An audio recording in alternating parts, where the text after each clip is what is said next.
বেটি বাঁচাও বেটি পড়াওকে কেন্দ্র করে বিবেকানন্দ সার্ধ শতবার্ষিকী ভবনে আয়োজিত অনুষ্ঠানে উপস্থিত রাজ্য বিধানসভার অধ্যক্ষ বিশ্ববন্ধু সেন। ২রা মার্চ শনিবার দুপুর আনুমানিক ১২টা ৩০ মিনিট নাগাদ উত্তর ত্রিপুরা জেলার জেলা সদর ধর্মনগর শহরে বিবেকানন্দ সার্ধ শতবার্ষিকী ভবনে বেটি বাঁচাও বেটি পড়াওকে কেন্দ্র করে সচেতনতা ও নারী সংবেদনশীলতা এই বিষয় নিয়ে এক বিশেষ আলোচনা সভার আয়োজন করা হয়। এই অনুষ্ঠানটির আয়োজক ধর্মনগর পুর পরিষদ, যেখানে এই অনুষ্ঠানে শুভ উদ্বোধন করেন ধর্মনগরের বিধায়ক তথা রাজ্য বিধানসভার অধ্যক্ষ বিশ্ববন্ধু সেন। এছাড়াও এই অনুষ্ঠানে উপস্থিত ছিলেন ধর্মনগর পুর পরিষদের চেয়ারপারসন প্রদ্যুৎ দে সরকার।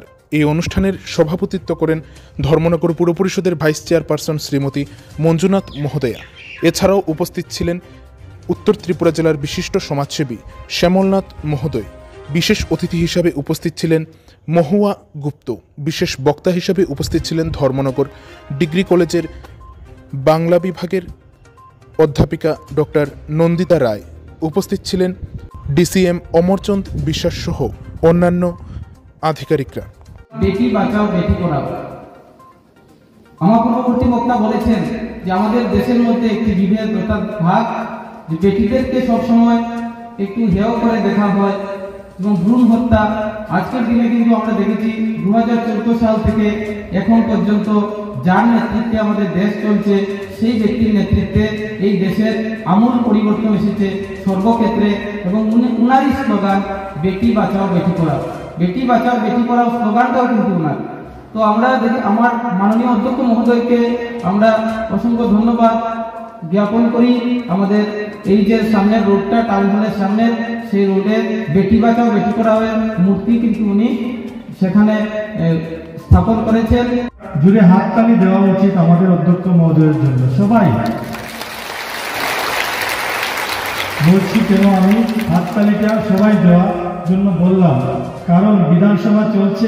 শুধুমাত্র আজকের এই বেটি বাঁচাও বেটি পড়া প্রোগ্রামের জন্য উনি আগরতলা থেকে ধর্মনগরে এসেছেন, তাই বলেছি যে একটা জুড়ে হাততালি দেওয়া।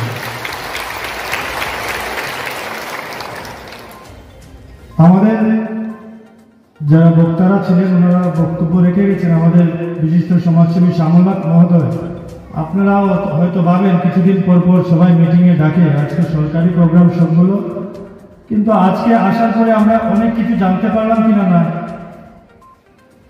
বলেন না, জানতে পারলাম কিনা না।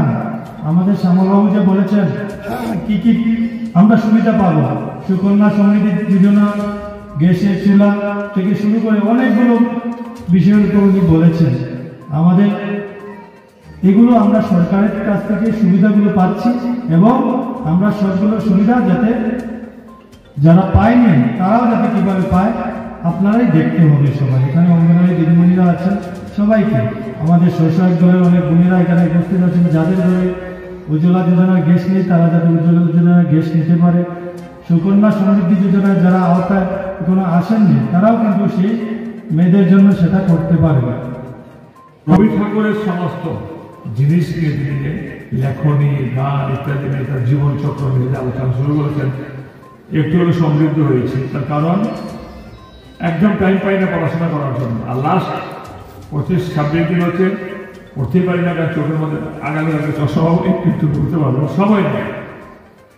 তো রবি ঠাকুরের যে আমি একটা গান কিছুতেই আমার গানটা মনে আসছে না, আদালায় রবি ঠাকুরের গান কিন্তু কত টেরিফিক নারীর উদ্দেশ্যে লিখেছেন। নহ মাতা, নহ কন্যা, নহবধূ সুন্দরী, তারপরে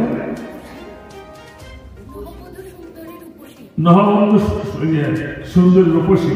কি কল্পনা করেছেন, তুমি মাও না, তুমি কিছুই না, কিন্তু একটা অভাব তৈরি করেছে।